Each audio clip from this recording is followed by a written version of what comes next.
Assalamualaikum warahmatullahi wabarakatuh. Pada pertemuan kali ini kita akan mempelajari tentang gerak pada hewan dan tumbuhan. Tujuan pembelajarannya yaitu mengidentifikasi gerak hewan dan tumbuhan di sekitar. Gerak pada hewan berdasarkan tempat hidupnya ada gerak hewan darat, gerak hewan air, dan gerak hewan udara. Gerak pada hewan darat, umumnya semua hewan yang hidup di darat mempunyai tulang dan otot, sehingga tulang dan otot ini diperlukan untuk mengatasi inersia atau kecenderungan tubuh untuk diam, dan menyimpan energi bekas elastisitas untuk melakukan berbagai aktivitas. Gerak pada hewan air, tubuh hewan air memiliki massa jenis yang lebih kecil daripada lingkungannya. Gaya angkat air yang besar, massa jenis hewan yang kecil menyebabkan hewan dapat melayang di dalam air, sehingga memerlukan sedikit energi. Salah satu bentuk tubuh yang dimiliki oleh hewan di air adalah bentuk torpedo atau streamline, sehingga dapat melikuk-likuk di air. Kemudian gerak pada hewan di udara, itu tubuh hewan yang memiliki gaya angkat besar untuk mengimbangi gaya gravitasi. Salah satunya untuk memperbesar gaya angkat adalah menggunakan sayap. Tahukah kamu bentuk sayap airfoil? Bentuk sayap airfoil adalah bentuk sayap yang membuat udara mengalir pada bagian atas lebih cepat daripada bagian bawahnya.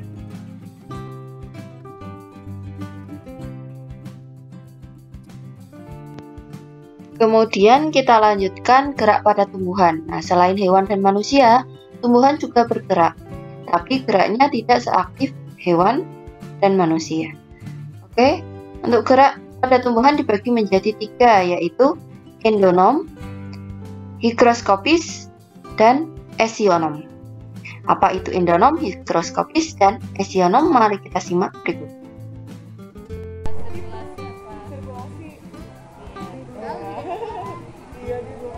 Ini pergerakan sitoplasma sirkulasi. Iya ya, udah belum sih? Ih, kayak Keren kan?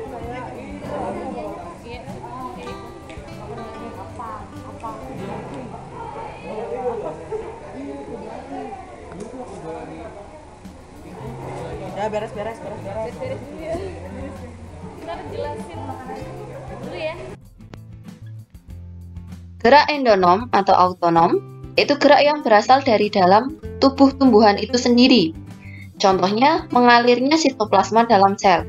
Bisa dilihat dalam video itu adalah yang hijau itu adalah sitoplasma, dia berotasi di dalam sel. Coba dilihat ya di samping. Kemudian gerak higroskopis, yaitu gerak yang disebabkan perubahan kadar air yang semakin menurun di dalam sel sehingga terjadi pengerutan tidak merata. Contohnya pada pecahnya buah polong, kalau sudah tua, mengering, keriput, lalu pecah. Contoh di samping ada gambar buah polong yang membuka, yang A itu kacang kedelai, terus ada buah cangkring, buah biduri. Nah, itu kalau sudah tua, semakin sedikit kandungan airnya, dia akan pecah. Gerak esionom atau etionom, yaitu gerak yang dipengaruhi oleh rangsangan dari luar. Dibedakan menjadi 3, yaitu gerak tropisme, gerak nasti, dan gerak taksis. Untuk gerak tropisme sendiri ada tropisme positif dan tropisme negatif, kemudian berdasarkan jenis rangsangannya ada fototropisme, geotropisme, hidrotropisme, stigmotropisme, kemotropisme. Gerak nasti ada fotonasti, tikmonasti, niktinasti, termonasti, nasti kompleks. Kemudian gerak taksis ada fototaksis dan kemotaksis. Gerak tropisme itu adalah gerak yang dipengaruhi rangsangan dari luar yang arah geraknya dipengaruhi oleh arah datangnya rangsang. Tropisme positif itu mendekati rangsang, tropisme negatif itu menjauhi rangsang. Contohnya, fototropisme itu disebabkan karena rangsangan yang berupa cahaya. Contohnya sebuah bunga dia akan mengikuti pertumbuhannya mengikuti cahaya. Kalau itu adalah tropisme positif, kalau misal tropisme negatif dia akan menjauhi cahaya. Kemudian ada geotropisme. Geotropisme disebabkan karena rangsangan berupa gravitasi bumi. Contohnya akar. Nah, akar ini merupakan geotropisme positif karena dia mendekati gravitasi bumi. Sedangkan untuk tumbuhan sendiri dia akan ke atas menjauhi bumi. Untuk batangnya itu akan ke atas menjauhi gravitasi bumi. Itu namanya geotropisme negatif. Kemudian ada hidrotropisme, itu disebabkan karena rangsangan berupa air. Jadi dia akarnya akan mengikuti di mana ada air. Kemudian ada tikmotropisme, itu rangsangan berupa sentuhan. Sentuhan di sini contohnya pada sulur. Jika di sampingnya ada batang, dia akan melilit. Kemudian kemotropisme, rangsangan berupa zat kimia. Nah, ini jika misal ada unsur hara, si akar akan mencari ke unsur hara tersebut. Kalau misal menjauhi, itu karena ada zat kimia. Gerak nasti, itu gerak yang dipengaruhi rangsangan dari luar, tapi arah geraknya tidak dipengaruhi oleh arah datangnya rangsang.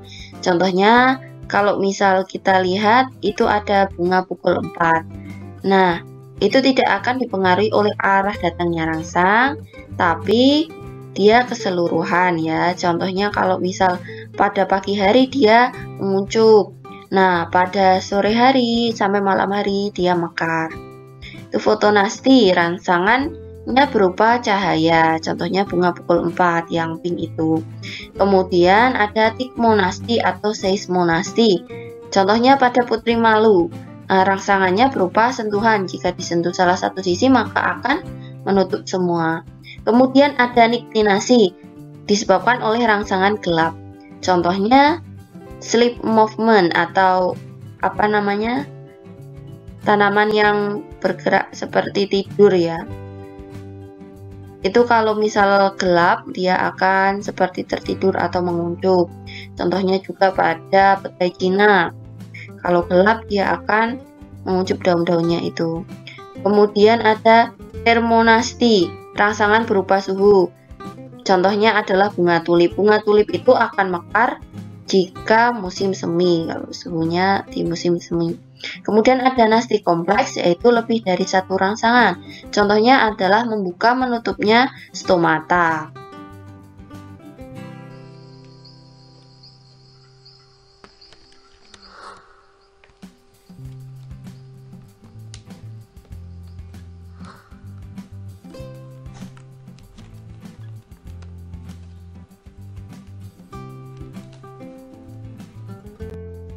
Gerak taksis.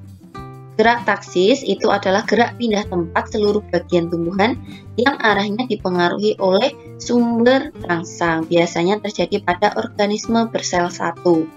Kalau yang tadi tropisme dan nasti itu tidak berpindah tempat, tapi kalau taksis berpindah tempat. Nah, arahnya dipengaruhi oleh rangsangannya. Contoh fototaksis, itu rangsangannya berupa cahaya. Nah, dia akan bergerak menuju ke cahaya.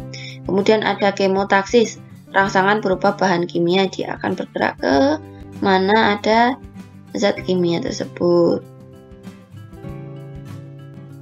Nah, untuk ini silakan dikerjakan. Persatu, jelaskan perbedaan antara gerak fototropisme dan gerak fotonasti. Bedanya apa? Kemudian 2, mengapa buah polong-polongan dapat pecah jika telah tua?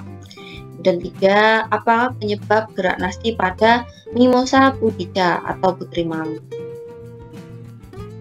Ya, cukup sekian untuk pertemuan kali ini. Terima kasih. Jika ada pertanyaan silahkan bisa ditanyakan di grup.